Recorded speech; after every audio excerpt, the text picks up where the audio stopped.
Hey y'all, it's Wendy Johnson with Drive Across Texas, and we are talking homeschooling. I'm so excited. I'm here with my good friend Kathryn Mackey today, and we're going to talk about hands-on activities and curriculum and stuff that you can do to get your kids involved. Those kids that like to get their hands dirty, they're kinesthetic learners, they like to touch things.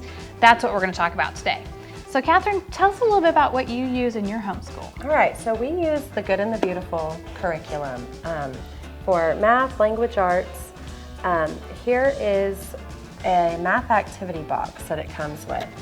And what it is, it's a bunch of manipulatives. So we have seashell manipulatives, tanagrams, game instructions. There's lots of games in here for those kinesthetic learners and just kids who like tangible things and like to touch things.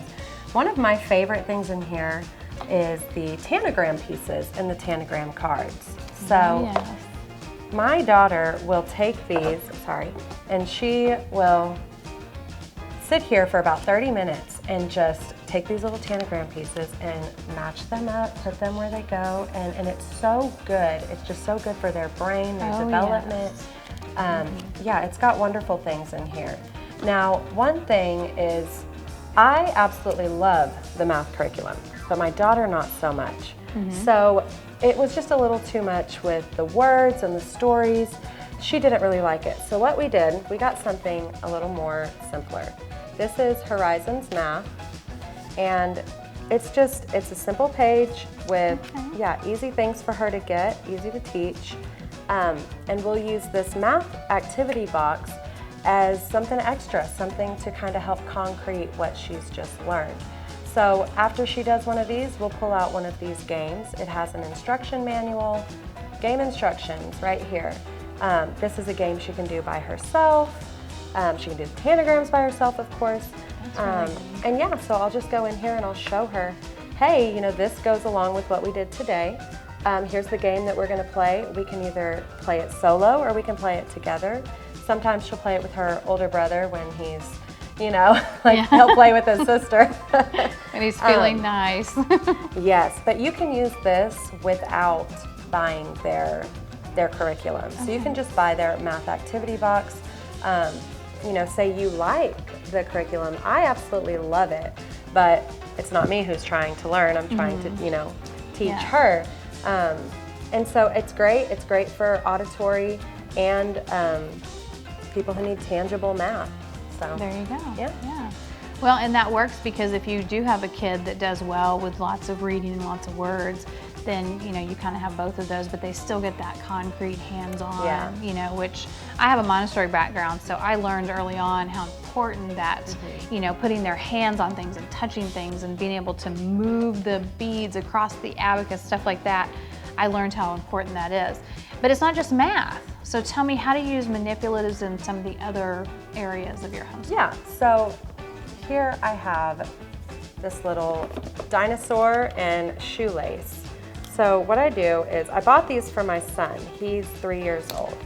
And he'll go in, I'll tie a little knot at the back so it'll stay in place. Otherwise, he just keeps pulling it and it goes through and he gets angry. He'll just sit here and he'll put the little string through and, you know, he'll kind of go all over the place with it. But it's so good for him to sit there and do this little activity. You can get these at Target in the dollar area, and what's great is they come in this wooden box. It's about this big. And so what we do with that box is I'll fill it with salt, and I'll take a card for the kids that has an A or a B for my younger daughter who is in pre-K, and she'll take the bottom of an eraser on her pencil and she'll just write A and she'll write B, and we'll switch the cards out. So she's also getting some language arts in there, some grammar in there. And with my oldest daughter, we'll do sight words. Oh, good idea. You can do math in there. You can do 5 plus 5. You can do, you know, sight words and write them in there. And they like to see the words come together in the salt tray. And with my youngest, we've done it, and we've done shapes. Now, it made a mess, but homeschooling is messy.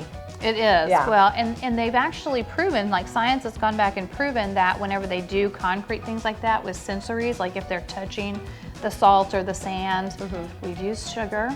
It didn't work out as well, but whenever they whenever they touch something like that, it concretes it in their brain. We've done letters, we've done all kinds of things. When mine were little, that was one of the favorites, was to be able to go and get the tray with the sand in it or salt, or sometimes I would put colored sand in it, just a little something different. And they love that because they're being able to touch it and feel it, and they feel what the letters feel like, and they feel what the shapes feel like. It's not just visually seeing it. So that's real important. So lots of fun things that you can do like that. I like that. And hands-on activities can be across all the different subjects. I mean, you can pull it into every subject that you have, and for your kids that really like to touch things and put their hands on things, it's very important.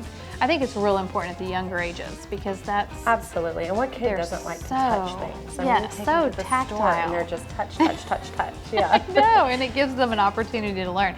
And for your little ones who have activities like this that they can do by themselves, that gives you a chance to work with your older kiddos. Yeah. So that's another thing. We were talking about the tanagram pieces. I do. She'll sit there for 30 minutes and work with them, and I get to go to my oldest, who's in 5th grade. And 5th grade math, you think, oh, that's not that hard. Let me tell you, when we start multiplying fractions and dividing fractions, I'm like, okay, kid, we're going to go to mathantics.com because we need a little refresher course. But I love it because I'm learning right alongside with him, with all of them. That's great. Speaking of things like math, how many people know what this is? So this is the famous abacus. Yes, it's kind of, you don't really see these very much anymore, but my kids love this thing. So my son was in 3rd grade, and I'd say, hey, just do some simple like 20 plus 20 or whatever. Just play with it, have fun with it. Well, he got kind of bored of that because that's easy stuff for a 3rd grader. And he said, what about multiplication and division? And I said, I have no idea how to do that on an abacus, but let's go to YouTube and look it up. So we did. So we know it's out there. Yes, it was. And there was a guy who just had this abacus and say, useful info that you don't really need, or useless info that you don't really need. And I said, all right, here's how we do it. And it's a pattern. So it's really just a pattern in there. And he was able to do large sums. I mean, I think we did 100 something times 20, and he just sat there and did it, and he did the pattern, and it was great. And he came out with it. And I pulled out my phone because, I'm not about to write it down. I checked on the calculator, and he got every single one of them right. Yeah. And so he was doing that before he was doing it on paper. That's awesome. Yeah. That's awesome. And it just really helps. Like, I just feel like it's connecting puzzle pieces in their brain. Yes, very much so. I've learned a lot of that over the years with hands-on activities. It does make those brain connections that helps it to stick better than just hearing something or reading something or seeing it. It helps, so. Good deal. Well, thank you so much for sharing a little bit of your homeschool with us and how you keep those kiddos busy and learning. I love it. We appreciate you coming in today. Thanks for having me. All right. There you have it, folks. Check out some hands-on activities. Oh, I almost forgot. Where do you get your hands-on activities? Oh, that's right. So these you can get at thegoodandthebeautiful.com. Like I said, you don't have to buy the curriculum. You can buy it separate. These we got at Target and Amazon. So, actually, sorry, IKEA. That is from IKEA. Oh, there you go. Yes. Next time I'm at IKEA. There you go.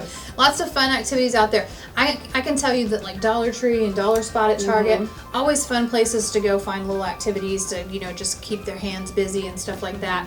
If I'm looking for new ideas, where do you go for new ideas? Pinterest is a great resource. There's tons of things you can find on Pinterest. It is. And I will, disclaimer, warning, don't let it overwhelm you, because it doesn't matter whether you're a newbie, you just started, this is your first day, your first year, or you've been doing it for 20 years.